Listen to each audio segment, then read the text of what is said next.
Que la paix soit sur vous, où que vous soyez, et à quelques moments que vous m'entendiez. Alors dans la suite un petit peu d'où vient la peur des Arabes en France, en Europe, j'avais expliqué un petit peu, en faisant un peu de psychogénéalogie, qu'on hérite aussi de ce qu'ont laissé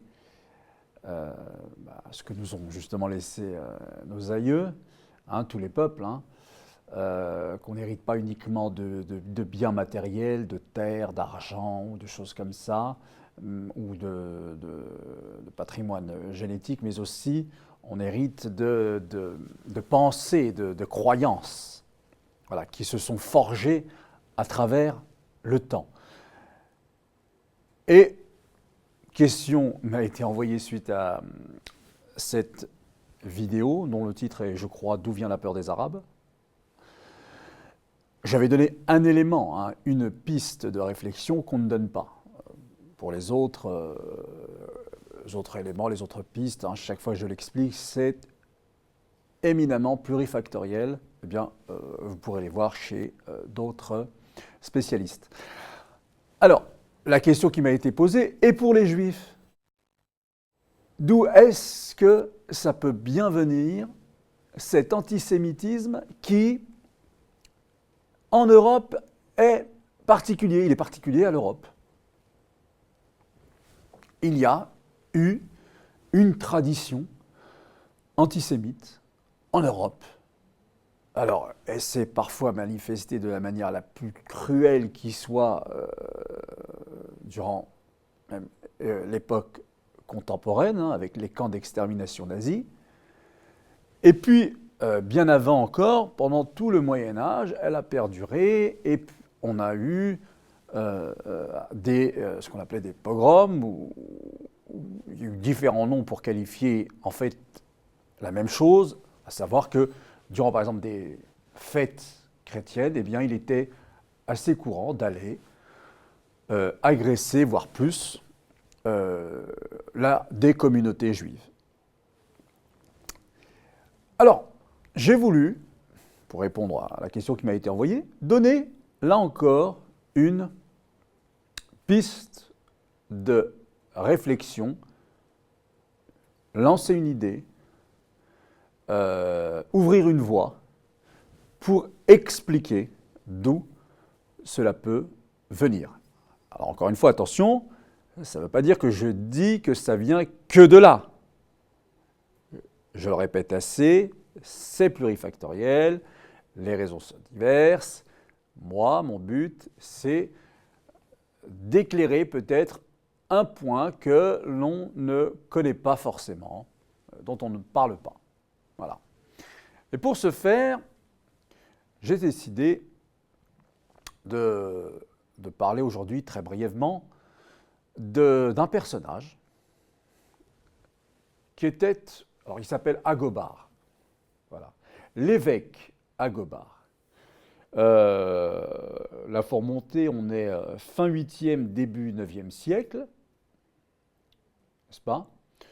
Dans l'Empire carolingien, il participe, cet évêque de Lyon, de la ville de Lyon, il participe à la Renaissance carolingienne. Vous savez que les Carolingiens ont fait en sorte que ils ont essayé de faire que leur empire soit aussi l'empire des lettres, qu'on écrive, mettre à l'honneur le latin, qu'on s'interroge sur les sciences. Donc il y a un développement culturel dans cette cour carolingienne. Alors, pas comparable à ce qui se passait en Espagne ou à Byzance, mais voilà, il y a eu un petit frémissement. Et Agobard, cet évêque, en a fait partie. Bien. Il exerce sous le règne de Louis le Pieux. Et alors, ce personnage, Agobard, figurez-vous qu'on retrouve quelque chose comme 5 lettres. écrites en latin bien sûr, 5 lettres qu'il écrit à Louis le Pieux, donc à son maître, pour se plaindre de la manière la plus directe, sans concession, des Juifs qui vivent en France, qui vivent sous l'autorité de Louis le Pieux. Et ça y va de ils sont superstitieux, ils maudissent, ils n'arrêtent pas de maudire le Christ, ils empêchent leurs esclaves de se baptiser, ils veulent les détourner de la vraie foi, entendez la foi catholique, etc., etc., etc. Et se plaint aussi auprès de Louis le Pieux des facilités que ce dernier a pu leur accorder. Et la question, c'est d'où est venu, comment se fait-il que cet évêque-là, Agobard, soit à ce point virulent contre la communauté juive de l'époque. Alors, dans les quelques exemples que j'ai donnés, vous avez entendu des exemples de superstition, mais aussi de problèmes de religion. Le Christ, maudire le Christ, empêcher les esclaves d'aller vers la vraie foi, etc., etc. Donc on peut se dire que c'est pour des motifs religieux. On peut se dire cela, d'accord.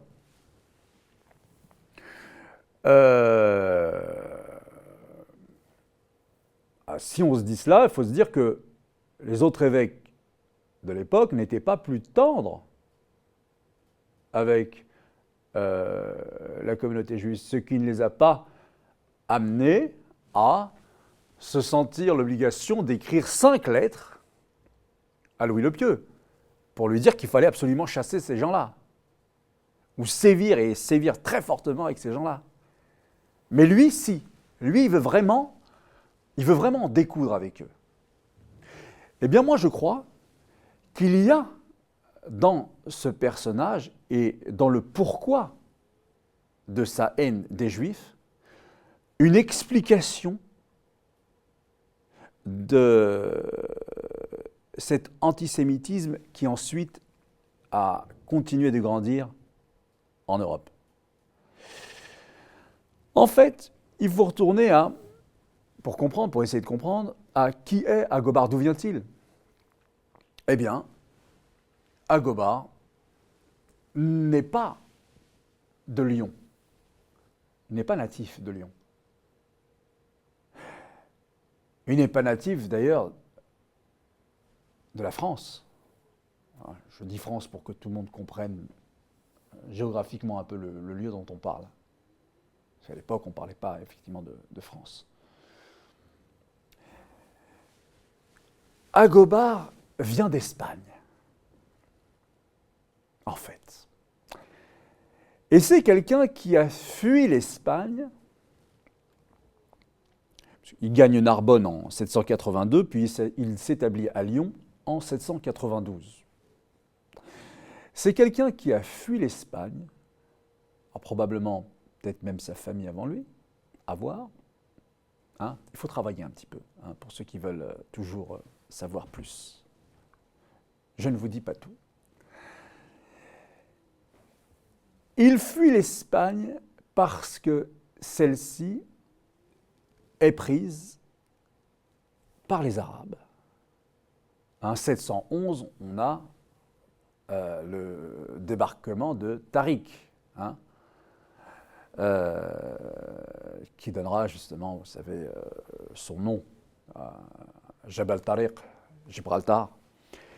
Et on a la conquête de l'Espagne par les Arabes, même si d'aucuns diront, écriront même, je pense à ces historiens négationnistes comme Ignacio Laguet, qui prétend que les Arabes n'ont jamais envahi l'Espagne. Il n'y a que lui pour le dire. On comprend aisément qu'il agit sur commande du pouvoir en place à l'époque en Espagne, qui veut peut-être nettoyer cette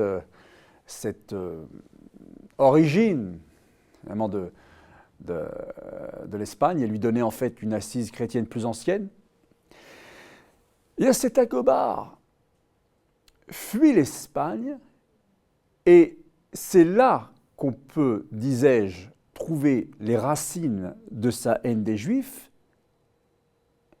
c'est qu'en réalité, cet Agobard accuse les Juifs d'avoir permis l'invasion arabe de l'Espagne.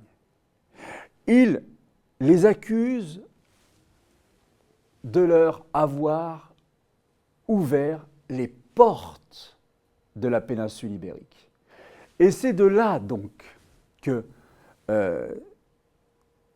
qu'il va cultiver cette haine du peuple juif et qu'il va essayer de ramener avec lui jusqu'à la cour de Louis le Pieux. Et que donc en réalité, ces considérations religieuses, le Christ, etc., c'est au second plan. La vérité, c'est qu'il voue une haine de celui qui veut sa revanche contre ceux qu'il accuse d'avoir ouvert les portes de l'Espagne aux Arabes. On pourrait croire d'ailleurs que c'est peut-être vrai. Il faut savoir que la condition des Juifs sous les Wisigoths était rude. Donc, si quelqu'un, tout d'un coup, débarque et vous promet de vous rendre un peu les choses plus faciles, je ne sais pas, ça peut entrer en ligne de compte. Mais voilà ce que je voulais vous dire, moi, sur cette piste de réflexion pour expliquer un petit peu d'où peut venir aussi, pas que, mais aussi cet